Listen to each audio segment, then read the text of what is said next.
Good morning, everyone. My name is Brian Flora, and I am a veteran of the U.S. Army who served in Vietnam a half-century ago. First,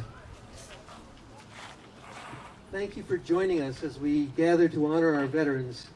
It is so great to be able to meet again here in our beautiful Scoville Square.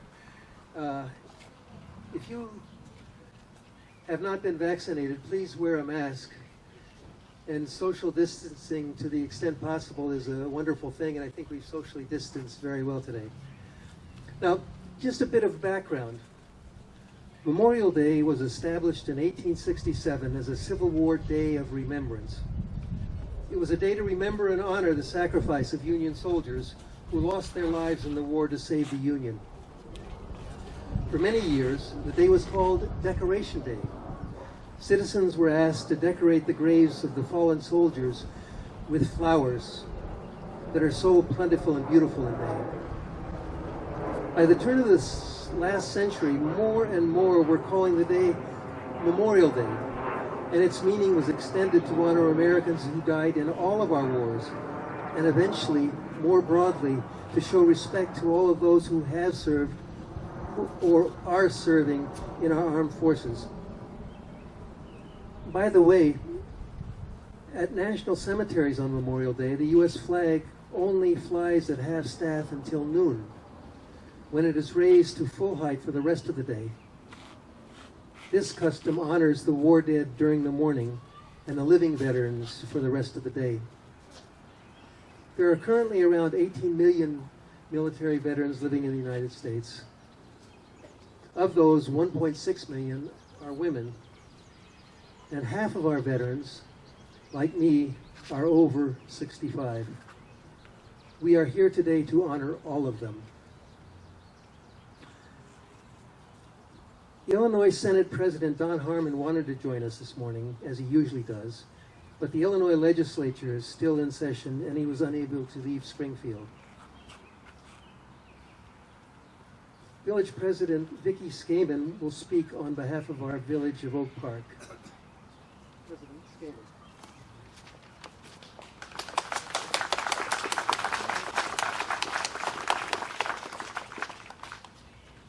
Thank you, and good morning. Welcome. We come together today as one community in Oak Park and in communities across our nation to remember and honor those who have lost their lives to military service for freedom and the preservation of our democracy. To quote Maya Angelou, how important is it for us to recognize and celebrate our heroes and sheroes? For they died knowing that freedom and our nation is worth dying for. It is for us to honor those who have fallen by remembering that truth with our nation, our own actions to preserve democracy. We are a nation facing significant adversity today, yet we have reason to be optimistic. I believe the path beyond any adversity involving our nation is to reflect on the meaning of this day. Embrace it. Listen to each other, respect each other, and continue to fight what we know is worth it. Freedom and the knowledge that all men and women are created equal. Our organizers for today have put together a worthy program, thank you, including the mentioning of one of my dearest mentors, Virginia Casson. On the back of your program today, you'll read a little bit about her. She helped organize this event for many, many years. I would like to thank everyone involved in the planning and preparation for today for their hard work and dedication to Memorial Day. We lost Virginia, or Ginny, as many of us knew her in 2020. She served our village as your elected village clerk for 20 years. Today we have two more village clerks with us, Sandra Sokol and Teresa Powell. Thank you for being here. Ginny dedicated her life to the health and well-being of Oak Park and its residents far beyond her service as village clerk. I was blessed to have had the opportunity to sit with her on several occasions. on my own journey to serve as your village clerk and now as your village president. During those talks, her undeniable love and commitment to service above self was evident. It is extremely fitting that she is honored today, along with our fallen, who all put service above self for freedom and our nation. It is my sincere hope that you leave today feeling empowered and grateful for each soul that has been lost as a gift to all of us, meant to honor with our own actions to each other and our nation for the furthering of freedom and equality for all who call this nation home. Thank you.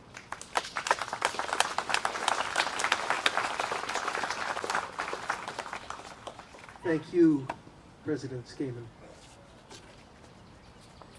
I just want to say we did set this up to run Zoom today, but there's no connection to the internet we can get on. So once again, if you've had fun with Zoom over the past year, you know that this happens frequently. We're sorry if you have any friends who are going to watch. We're deeply sorry. Spent a lot of time trying to make this work and it's not there. But wonderful crowd here. We'll go forward on a live event. The Oak Park Police Honor Guard, coordinated by Officer Ian Miller, will now post the colors. Once the flag is posted, we will pledge allegiance to the flag and sing the Star-Spangled Banner. I ask you to stand as you are able, please. Detail, outfit, hook, color, forward, march.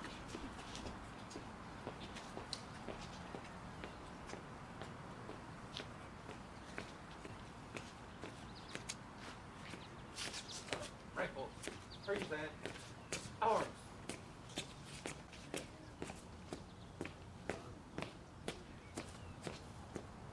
Colors, part time, march. Colors, halt. Left, face. Detail. Colors, present, arms. Please join me in the Pledge of Allegiance. I pledge allegiance to the flag of the United States of America and to the republic for which it stands, one nation, under God, indivisible, with liberty and justice for all. Please join me in singing our national anthem. Oh, say can you see by the dawn's early light what so proudly we hailed at the twilight's last gleaming, whose broad stripes and bright stars through the perilous fight o'er the ramparts we watched were so gallantly streaming, and the rockets red glare, the bombs bursting in air, gave proof through the night that our flag was still there. Oh, say does that star-spangled banner yet wave o'er the land of the free and the home of the brave? Detail. Forward arm. Arms.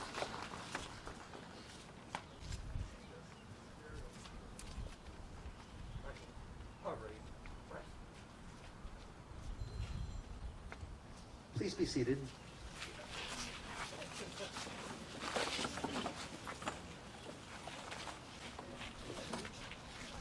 I would like to take a few minutes to comment on the sacrifices on and off the battlefield made by Vietnam War era veterans. I will start off by telling my own story. First, I was a very reluctant Vietnam veteran. I graduated from college in May 1968 with no desire whatsoever to wind up as a combatant in Vietnam. Casualty numbers soared. Anti-war protests mushroomed around the country. I even participated in a few on my campus. On several occasions, tens of thousands of protesters filled the streets of major cities. Most protests were noisy but peaceful, but some turned ugly. By the end of the year 1968, polling showed that around 2/3 of the country opposed the war. The nation was torn apart politically. For draft-age males like me, the elephant in the room in 1968 was the Vietnam War, which raged out of control. It dominated the media, especially the television news, and the news was frightful, bleak, and violent. Young men, most of whom didn't want to be there, were dying in droves. 1968 was the deadliest year of the war. Just under 17,000 GIs were killed, and another 90,000 were wounded. The surprise Viet Cong Tet Offensive in February shocked the military forces and the American public. North Vietnamese and Viet Cong forces attacked in force throughout the South, from the Delta to the DMZ, hitting over 120 population centers. They even attacked the American embassy in the heart of Saigon. Horrifying imagery of the fighting dominated the news at a time when our leaders were assuring us that we were on the verge of victory. Not surprisingly, Tet was the deadliest week of the war for our GIs. For me and other college graduates in 1968, the draft loomed, and with it, the prospect of an exciting, all-expenses-paid adventure to an exotic tropical land. There were no more draft deferments beyond the initial 4 years for undergraduate education. There was no draft lottery then, and there were virtually no other legal options to avoid military service unless you could get some sort of medical waiver. Of course, you could find another country. Many did. Hundreds wound up in Sweden, and upwards of 30,000 fled to Canada. Or you could just drop out of mainstream society and go underground in the US, perhaps finding a new home in the hippie counterculture. An estimated 300,000 draft-age males and military deserters simply disappeared by going underground. But most of us waited to see how things would play out. I hoped I would be overlooked, but received my draft notice in September on my 3rd day of graduate school. The soldiers who served on the ground in Vietnam included members of the career military who had volunteered for military service for patriotic reasons or because it was a job. And there were many reluctant volunteers who saw the writing on the draft wall, figured out they were going to be drafted anyway, and went ahead and signed up. And then there were 650,000 draftees like me. I would judge that well over half of those who wound up in Vietnam were draftees or reluctant volunteers. Altogether, 2,600,000 soldiers served in Vietnam from 1965 to 1973, including 7,500 women. The sacrifices they made were horrific. 58,000 made the ultimate sacrifice. 153,000 were wounded badly enough to be hospitalized. Of those, 75,000 were severely disabled, and 23,000 of those were classified as 100% disabled. These are pretty grim statistics. To put things into perspective, in all of the 20 years of our post-9/11 conflicts in the Middle East, Afghanistan, Iraq, Syria, we have lost around 7,000 killed in action, versus 17,000 in Vietnam in 1968 alone. Think about it. And this was for a cause that by 1968, 2/3 of the country did not believe in. And when the living came back from the war, there were no parades and no thank you ceremonies. We came back as individuals, and we were recommended not to wear our uniforms when we reached stateside because many of our countrymen and women would scorn, verbally abuse, or even spit at us. So we came back quietly, kept a low profile, and tried to get on with the rest of our lives. A Vietnam veteran friend of mine, when he heard that I was speaking at Memorial Day about Vietnam-era veterans, emailed me, "This is a very special Memorial Day for me. 50 years ago, this weekend, on Memorial Day 1971, I boarded our chartered Freedom Bird at Tan Son Nhut Air Base for the return flight home from Vietnam. Amid the cheers in the cabin as the plane lifted off the tarmac, I experienced so many conflicting emotions. Relief, excitement, and joy for myself, my wife, and my family, of course, but also sorrow and apprehension over having survived, a sense of loss for my fallen friends and colleagues, and a feeling of guilt for leaving behind so many Vietnamese I had worked and fought with and who had become my friends." Another Vietnam War colleague of mine commented on his service there. "Hundreds of thousands of us went when called. Many thought it madness, but even though I enlisted under the threat of the draft, I was raised to do my American duty. I was among the fortunate to return unscathed, and I served with fine men. Our Vietnam veteran ranks are thinning out rapidly, and it is time to reflect on our service." I agree. So let us give thanks, as it is appropriate to do on Memorial Day, to all of our country's veterans, living and fallen. But today, let us offer special recognition to those who served in Vietnam. They answered the call to serve, many only reluctantly, and some only after being drafted. We served where we were needed, including in a deeply unpopular war in a conflicted time in our country's history. In my view, we displayed a lot of character by raising our right hands, taking the oath, and going on to serve where our elected leaders thought it was best for the country. We should be proud of our service. Thank you.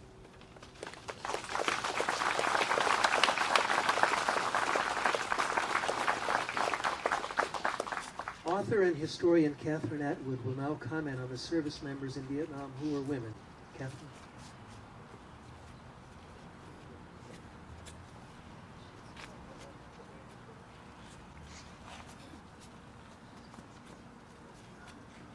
The Vietnam Women's Memorial page states that a certain number, thousands of American military women served in Vietnam. Everybody hear me? Some were physicians, physical therapists, air traffic controllers, secretaries, or they worked in military intelligence, but 90% of those women were nurses. These nurses didn't put their lives on the line in Vietnam during search and destroy missions. They didn't see their friends maimed or killed right before their eyes. 8 nurses did come home in coffins, and only one of those deaths was the result of direct enemy fire. But the exceptional work done by American Vietnam War nurses left invisible scars that went just as deep as those suffered internally and externally by the fighting men. And for that, they deserve our respect in a few moments of our time today. These nurses, many of the nurses were inspired by the example of their World War II or Korean War veteran parents. They were also inspired by the words of a young President, John F. Kennedy, who before his tragic death had spoken eloquently about Americans' need to serve their country and to support democracy worldwide. And they were motivated to lend their hands to help their brothers, cousins, friends, and schoolmates who were fighting a bloody war that could be seen on American television sets night after night. Little could have prepared these nurses for what met them in South Vietnam. The prevalent use of helicopters during this war enabled the wounded to reach medical facilities much more quickly than had their predecessors in previous 20th century wars. But this new capability created overwhelming mass casualty situations. The American doctors and nurses in Vietnam worked commendably under crushing pressure, and they saved countless lives, but the sheer number of the wounded, especially those who died while under medical care, took a staggering emotional toll on the medics who tried to save them. U.S. Army nurse Diane Carlson Evans, who wrote the foreword to my own Vietnam War book, describes this toll in her recently published memoir titled Healing Wounds. Was it that night, seeing a ward full of napalm children, when I stopped being the idealistic farm girl from Buffalo, Minnesota? Or was it the agonizing ritual of placing the white sheets over the faces of dead young men before they'd be put in black body bags, then flag-draped coffins and shipped homes to mothers and fathers? Though I clung to whatever soul I still had left, I was discovering that the carnage threatened to suck the life, hope, and dignity out of each one of us. U.S. Army nurse Linda Van Devanter, author of Home Before Morning, which was the first major memoir written by an American Vietnam vet nurse, expressed the same this way. There's a standard one-liner used by hundreds of comedians that goes something like this: I spent a month in that town one night. They could have been describing the 71st Evacuation Hospital. It wasn't that the time dragged, just that each day was filled with a month's worth of experience. As the casualties kept coming in a seemingly endless torrent of human flesh, I began feeling as if I were turning into an old woman. Holding the hand of one dying boy could age a person 10 years. Holding dozens of hands could thrust a person past senility in a matter of weeks. And when their tours were up, the nurses, like the fighting men, were urged to hide their uniforms in their suitcases and wear their civvies on the flight home. The military uniform had become a trigger and hated symbol of a war that many Americans viewed as so immoral that no one should be supporting it. Despite warnings, Linda Van Devanter decided to proudly wear her uniform home. And while hitchhiking from the airport, multiple drivers passed her by. Some called her a Nazi, others covered her with garbage and curses. And one person did spit on her. What had I done to them, she asked herself. Didn't they realize that those of us who had seen the war firsthand were probably more anti-war than they were? That we had seen friends suffer and die? That we had seen children destroyed? That we had seen futures crushed? Were they that naive? Apparently so. And though everyone back in the States didn't respond with abuse, there was very little consideration given to Vietnam veterans, and even less thanks for their service. Then in 1982, the Vietnam Veterans Memorial, the Wall of Names, was created to remember the Americans lost in the war. The Three Soldiers statue was erected nearby 2 years later to honor the fighting men. But for the American nurses who had served in Vietnam, there was nothing visible at the Capitol to expressly honor them. Diane Carlson Evans thought there should be. And after a decade-long uphill battle against government bureaucracies, angry editorials in national papers condemning the project, and even death threats against Carlson Evans, the Vietnam Women's Memorial was unveiled on November 11, 1993, less than 100 feet from the Wall of Names. 25,000 people came to the unveiling, and obviously not all of them were women veterans. Many former servicemen also swelled the crowd, hoping for a chance to say thank you to the women who had cared for them in their darkest hour. It was a day of tears, gratitude, and healing. Carlson Evans spoke that day, and I'll close with a brief excerpt from her speech.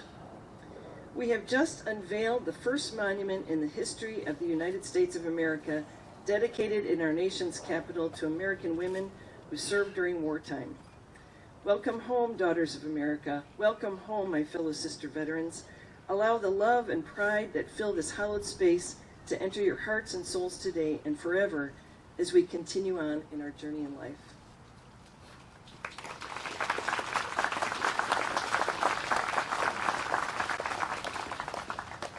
I must apologize. In my haste to get my Vietnam story out, I neglected to call upon Pastor Fred Reklau for an invocation. It's a little bit late for an invocation, but I'm calling on Pastor Reklau anyway.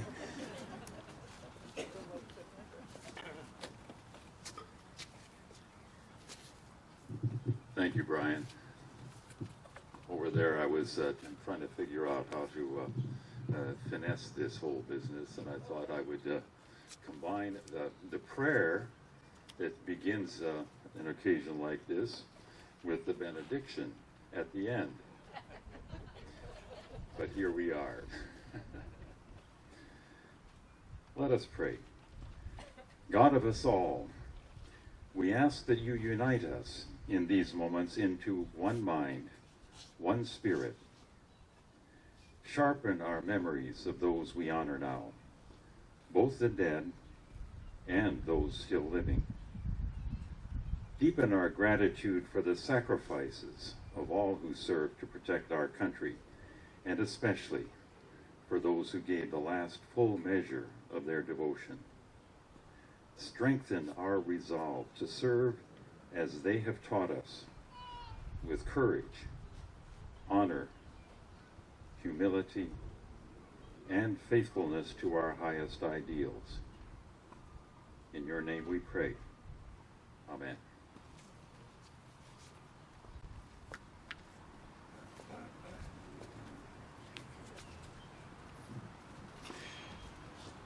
As I mentioned earlier, Memorial Day was founded as Decoration Day, a day to remember and honor the 360,000 Union soldiers who gave up their lives during the Civil War.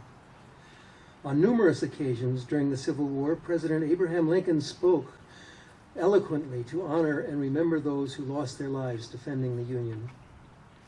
On November 19, 1863, he spoke at the National Cemetery on Gettysburg Battlefield. It was the most memorable and the best Memorial Day themed speech ever given. We are honored to have President Lincoln with us today, perhaps for the last time, as he and his wife will shortly be moving away to Michigan to be closer to family. He has offered to share with us his Gettysburg Address. I present to you President Abraham Lincoln.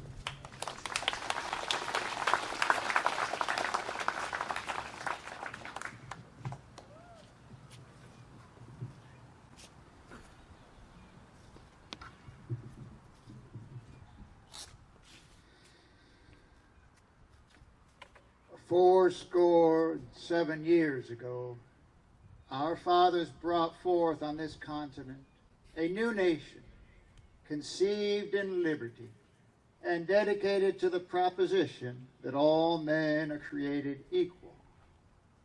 Now we are engaged in a great civil war, testing whether that nation or any nation so conceived and so dedicated can long endure.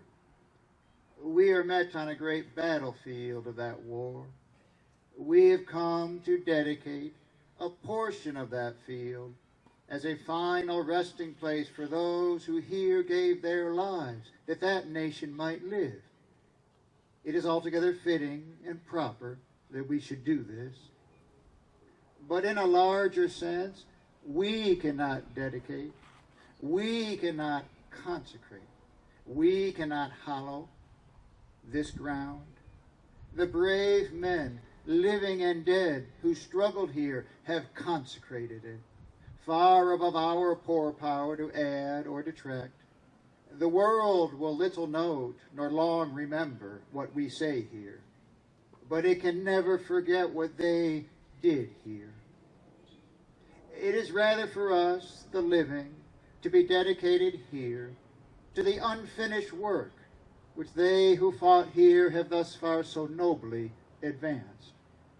It is rather for us to be here dedicated to the great task remaining before us, that from these honored dead we take increased devotion to that cause for which they here gave the last full measure of devotion, that we here highly resolve that these dead shall not have died in vain, that this nation, under God, shall have a new birth of freedom, and the government of the people, by the people, for the people, shall not perish from the earth.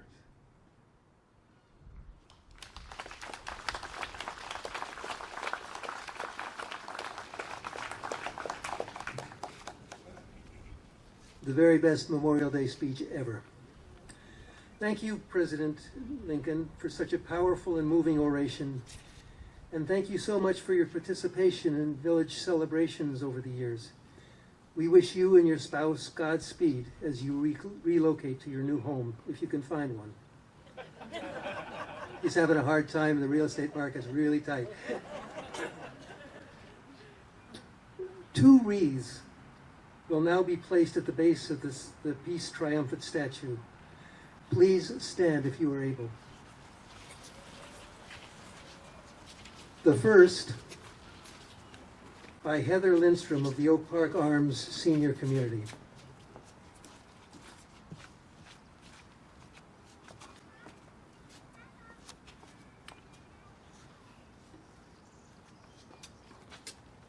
Thank you. The second by Marion Baumgarten, the regent of the Oak Park chapter of the Daughters of the American Revolution.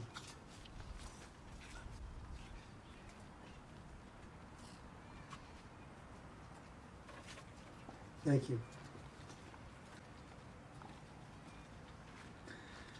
John and Kathryn Atwood, our history singers, will now sing Decoration Day. Please be seated and join in the singing of the chorus, which is printed in the program. John, will you give a little bit of background about the song? As has been mentioned, Memorial Day was first called Decoration Day. We like the idea of finding old songs that once were used by Americans, and this song was actually written and published around 1904. So it had been used in the early part of the 20th century for Memorial Day celebrations. It's called Decoration Day, and it sort of captures the spirit of the event.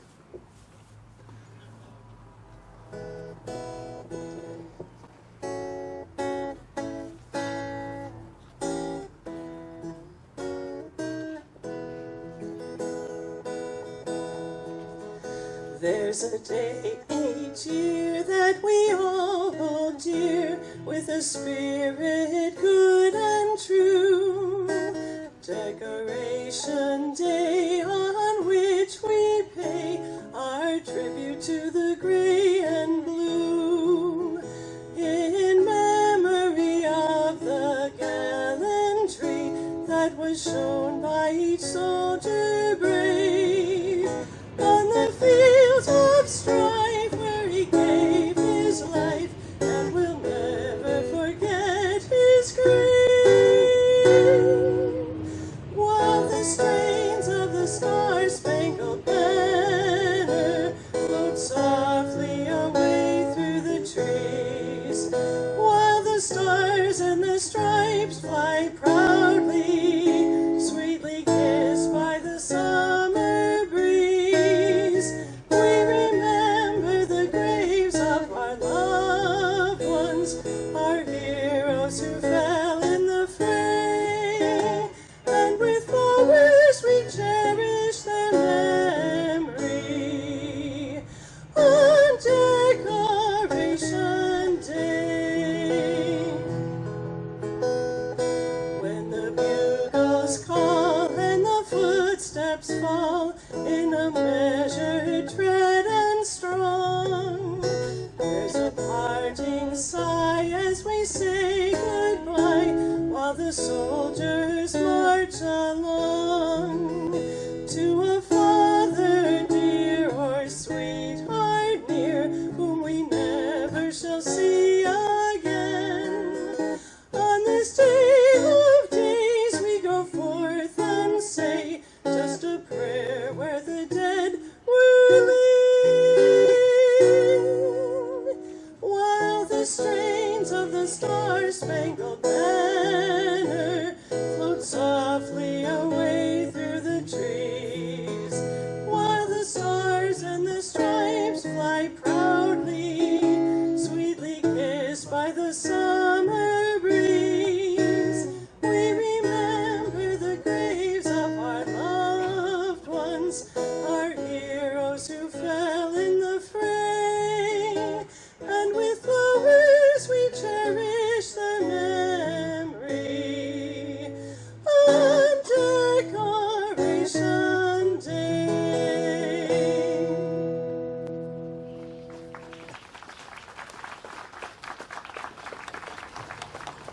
Please stand if you are able. The Police Honor Guard will now fire a rifle salute in honor of the country's fallen veterans. This will be immediately followed by the playing of taps by our bugler, John Borland. Rifle. Alexander. Hoof. Rifle. Or power. Prepare to fire a 3-round volley. Ready. Aim. Fire. Aim. Fire. Aim.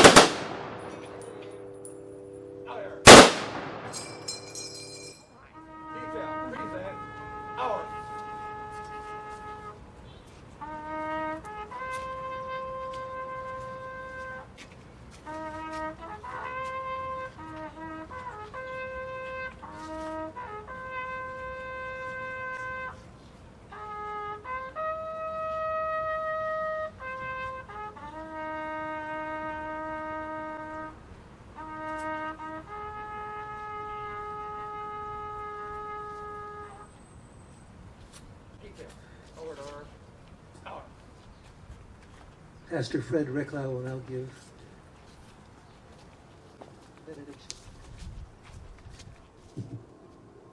Let us go our ways in the peace that is a gift far greater than the mere absence of war. Let us live into the vision of true peace that gives all people everywhere the opportunity to grow and flourish in freedom.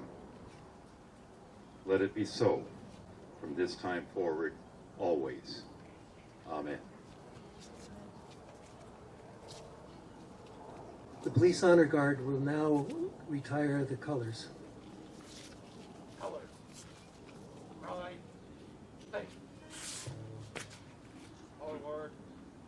March. Rifle. Present. Arms.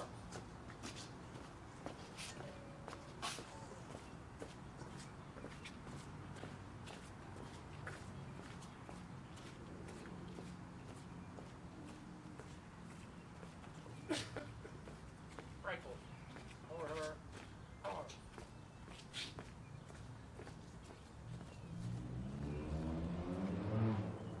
Please be seated and join the Atwoods in singing America the Beautiful.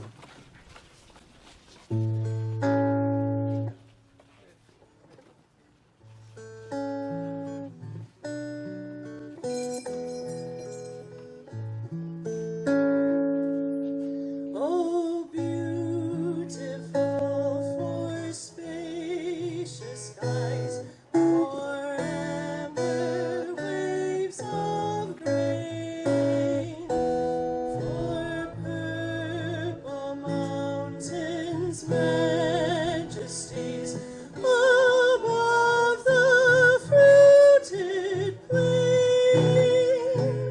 America, America, God shed His grace on thee, and crown thy good with brotherhood from sea to shining sea.